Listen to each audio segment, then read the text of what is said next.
ರೇಗಿಸ್ತಾರೆ, ರೇಗಿಸಿ ನನಗೆ ನಡ್ಸ್ಬಿಡ್ತಾರಲ್ಲಿ. ಎದೆ ಬಡಿತ ಜೋರಾಗಿದೆ, ಇನ್ನೇನೋ ಆಗಿದೆ, ಹೋಯ್ತು ನಿಂದು, ಬಂತು ನೋಡು, ನಾಳೆಯಿಂದ ಗೊತ್ತಾಗತ್ತೆ ಅಂದು ನಾನಲ್ಲಿ ನಂಗೆ ಆಗ್ತಾ ಇಲ್ಲ ಅಂದ್ರೆ ಮಾಡ್ತಾ ಇದ್ದೀನಿ. ಇವ್ರು ನಡಕ್ತಿದ್ಯಲ್ಲೋ ಇನ್ನೂ ಪ್ರೆಷರ್ ಆಗ್ತಾರೆ. ಅರ್ಧ ಇವರೇ ಕಟ್ಬಿಟ್ರು ಅನ್ಸತ್ತೆ ಹಿಂದೆಯಿಂದ ಅಲ್ವಾ? ಹೌದು, ಇವರೇ ಅರ್ಧ ಕಟ್ಟಿದ್ ಹಿಂದೆಯಿಂದ ನಿನ್ಗೆ ಆಗ್ತಲ್ಲ ಬಿಡ, ನಿನ್ಗೆ ಆಗ್ತಾ ಇದು ಅಷ್ಟೇ. ಅದೇನೋ ಕಟ್ತಾ ಇದೆ, ಇದೇನೋ ನಡ್ತಾ ಇದೆಯಾ ಇವರೇ ಕಟ್ಬಿಟ್ಟು ಆಯ್ತು ಬಿಡಪ್ಪ ಅಂತ. ಏನೋ ಅದು ಏನು ನನ್ ಕೈ ಇಟ್ಕೋ ಸಾಕು, ನಾನೇ ಕಟ್ತೀನಿ ಅಂತ. ಇವರು ಏನಮ್ಮ ಹಿನ್ನೆಲೆ ಮಾತಾಡಿ. ಸೊ ಬೇಸಿಕ್ಲಿ ಅದೇ ಗೊತ್ತಿರಂಗೆ ಇವ್ರ ಹೆಸರು Rakshita. She basically designer, fashion designer. So ನನಗೆ ಪರಿಚಯ ಆಗಿ 7 ವರ್ಷ ಆಗಿದೆ. ಫ್ರೆಂಡ್ಶಿಪ್ ಇಂದ ಶುರುವಾಗಿ ಇವಾಗ ಈ ಹಂತಕ್ಕೆ ಬಂದಿದ್ದೀವಿ, ಇಲ್ಲಿ ಕೂತಿದ್ದೀವಿ. But good. ಆವಾಗ ನನಗೆ ಆ್ಯಕ್ಚುಲಿ ಮೀಟ್ ಮಾಡಿದ್ವಾಗ ನಾನು ಶುರುನೇ ಮಾಡಿರಲಿಲ್ಲ, ಏಕಲವ್ಯನೂ ಶುರು ಮಾಡಿರಲಿಲ್ಲ, ಇವರು ಡಿಸೈನಿಂಗ್ ಇನ್ನೂ ಶುರು ಮಾಡಿರಲಿಲ್ಲ. ಇವಾಗ ರೀಸೆಂಟಾಗಿ ಮೇ ಬಿ 4 years ಇಂದ ಆಗಿದೆ ಡಿಸೈನಿಂಗ್ ಶುರು ಆಗ್ಬಿಟ್ಟು. Very independent. ಬೇಸಿಕ್ಲಿ ಅವ್ರ ಬಗ್ಗೆ ಹೇಳ್ಬೇಕಂದ್ರೆ ವೆರಿ ಇಂಡಿಪೆಂಡೆಂಟ್, ವೆರಿ ಅದೇ ಕಾನ್ಫಿಡೆಂಟ್. ಇವತ್ತಿಂದ ಎಲ್ಲರೂ ಹಂಗೆ ಇರ್ತಾರೆ ಹುಡುಗಿರು.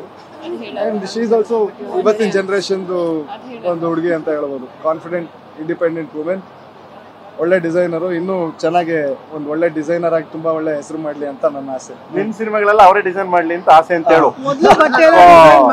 ಅದೆಲ್ಲ ಬಟ್ಟೆ ಇದೆಲ್ಲ ಅವ್ರದೇ ಡಿಸೈನು. ಅದೇ ಅದನ್ನ ಒಪ್ಕೋಬೇಕು, ಎಲ್ಲ ಅವರೇ ಮಾಡಿರೋದು. ನಾನೇನ್ ತಲೆನೇ ಕೆಡ್ಸ್ಕೊಂಡಿಲ್ಲ. ನಾಟ್ ಓನ್ಲಿ ಅಭಿಷೇಕ್, ಅವ್ರ ಫ್ಯಾಮಿಲಿ, ಅವ್ರ ಫ್ಯಾಮಿಲಿ, ನಮ್ಮಮ್ಮ ಎಲ್ಲರದು ಇದು ಅವ್ರು ಹಾಕೊಂಡಿರೋ ಬಟ್ಟೆನು ಅವ್ರದೇ ಡಿಸೈನು. ಇದೆಲ್ಲ ಇದು ನಮ್ಮ ಮೇಡಮ್ದು ಇಲ್ಲ, ನಂದಲ್ಲ. I did give so much trouble. ನಂದು ಅಲ್ಲ, ಅವರಿಬ್ರೆ ಮಾಡ್ಕೊಂಡಿರೋದು. ಅದಕ್ಕೆ ನಾನೇನ್ ತಲೆನೇ ಕೆಡ್ಸ್ಕೊಂಡಿಲ್ಲ. ಈ ಮದ್ವೆ ಟೈಮಲ್ಲಿ ಎಲ್ಲ ರೆಡಿ ಆಗಿ ಬರ್ತಾ ಇತ್ತು, ಆರಾಮಾಗಿದ್ದೆ.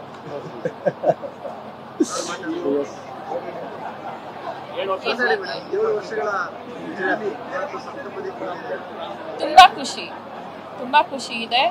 And I think more than Abhishek ಅವರಿಂದ, ರಾಣಾಕ್ಕಿಂತ ಇವ್ರದ್ದು ಆಕ್ಚುಲಿ ತುಂಬಾ ಸಪೋರ್ಟ್ ಇದೆ ನನಗೆ. So I think I am very happy. ತುಂಬಾ ಖುಷಿ ಇದೆ. Thank you.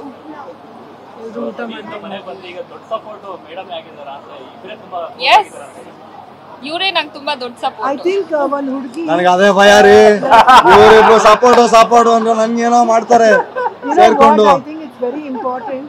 ಒಂದು ಹುಡುಗಿ ಅವಳ ಮನೆ ಬಿಟ್ಟು ಬಂದಾಗ ಆ ಗಂಡಿನ ಮನೆಯವರು ಅವಳಿಗೆ ಎಷ್ಟು ಚೆನ್ನಾಗಿ ಒಪ್ಕೋತಾರೆ, ಅದು ತುಂಬಾ ಇಂಪಾರ್ಟೆಂಟ್ ಅನ್ಸುತ್ತೆ. ಯಾಕಂದ್ರೆ ಒಂದು ಹುಡುಗಿ ಅವಳ ಮನೆ ಬಿಟ್ಟು ಬಂದಾಗ ಕಂಫರ್ಟ್ ಝೋನಿಂದ ಆಚೆ ಬಂದಿರ್ತಾಳೆ. So for her to adjust in ಅವಳ ಗಂಡನ ಮನೇಲಿ ಅಡ್ಜಸ್ಟ್ ಆಗೋಕ್ಕೆ ಸ್ವಲ್ಪ ಟೈಮ್ ಬೇಕಾಗುತ್ತೆ ಅವಳಿಗೆ. ಐ ಥಿಂಕ್ ಆ ಟೈಮಲ್ಲಿ ಪ್ರತಿಯೊಬ್ಬರು ಅಂದರೆ ಯಾರೇ ಮದುವೆ ಆದರೂ ಆ ಟೈಮಲ್ಲಿ ಆ ಗಂಡಿನ ಮನೆಯವರು ಅಷ್ಟೇ ಅವಳಿಗೆ ಸಪೋರ್ಟ್ ಕೊಡಬೇಕು ಅನಿಸುತ್ತೆ. I think in our house she be really comfortable. ಅಂದರೆ ಆನೆಸ್ಟ್ಲಿ ಹೇಳಬೇಕು ಅಂದರೆ 7.5 ವರ್ಷ ಪ್ರೇಮ ಹೇಳಿದ್ರು, ಅಂಬರೀಷ್ ಮಾಮ ಹೇಳಿದ್ರು ಅಂತ, ಎಲ್ಲಿ ಹೋಗ್ತೀಯ ಅಲ್ಲಿ ಕೇಳಬೇಡ ಹಾಗೆ ಹಿಂಗೆ ಅಂತ ನಂಗೆ ಖಂಡಿತ ಹೇಳಿದ್ರು ಅವರು. ಬಟ್ ಏನಂದರೆ I don't think Rakshita is like that. Because 7.5 ವರ್ಷ ಮುಂಚೆ ಅವರಿಬ್ಬರು ಆ್ಯಕ್ಟ್ ಮಾಡುವಾಗಿರ್ಬೋದು ಅಥವಾ ಡಿಸೈನ್ ಮಾಡಿದಾಗಿರ್ಬೋದು, ಅವರಿಬ್ಬರು ಇನ್ನೂ ಇಂಡಸ್ಟ್ರಿಗೆ ಎಂಟ್ರಾಗಿರಲಿಲ್ಲ, ಅವಳು ಕೆಲಸ ಮಾಡೋಕ್ಕೆ ಇನ್ನೂ ಶುರುವಾಗಿರಲಿಲ್ಲ. ಬಟ್ 7.5 years ಸಾಕು ಅನಿಸುತ್ತೆ ಒಬ್ಬ ಮನುಷ್ಯನಿಗೆ ಒಬ್ರಿಗೊಬ್ರು ಅರ್ಥಿಸ್ಕೊಳ್ಳೋಕ್ಕೆ. ಆ್ಯಂಡ್ ಅವರು ಅಂದರೆ ಅವಳು ಇವತ್ತವರೆಗೂ ನನಗೆ ಬಹುಶಃ ನನಗೆ ಗೊತ್ತಿರೋಂಗೆ ಯಾವತ್ತೂ ಅವಳು ನಿಲ್ಲಿಸಿಲ್ಲ, ಎಲ್ಲೋಗ್ತಿದ್ಯಾ ಅಂತ ಕೇಳಲಿಲ್ಲ. So I think she'll be a very very supportive wife. I think that is what is important also. And is also a great husband. Is a supportive husband. ಸ್ವಲ್ಪ ಭಯ ಇದೆ ಅವನಿಗೆ ಅನ್ಸುತ್ತೆ ಇವತ್ತು. But I be really happy. ನಾನು ಹೇಳ್ದಂಗೆ I think they both make a really nice couple. And I really hope them all the best. ನಿಮ್ಮ ಕಡೆಯಿಂದನೂ ನೀವೆಲ್ಲರೂ ಆಶೀರ್ವಾದ ಮಾಡಿ ಅವರೆಲ್ಲರಿಗೂ ಒಳ್ಳೇದಾಗ್ಲಿ ಅಂತ ನಿಮ್ದೆಲ್ಲರ ಆಶೀರ್ವಾದ ಕೂಡ ಅವರಿಬ್ಬರ ಮೇಲೆ. Thank you so much. Thank you. Please ಊಟ ಮಾಡ್ಕೊಂಡು ಹೋಗಿ. ಊಟ ಮಾಡಿ ನಮ್ಮ ಜೊತೆ ಎಲ್ಲರೂ ಮುಗಿಸಿದ್ರ? ಬಾಯ್.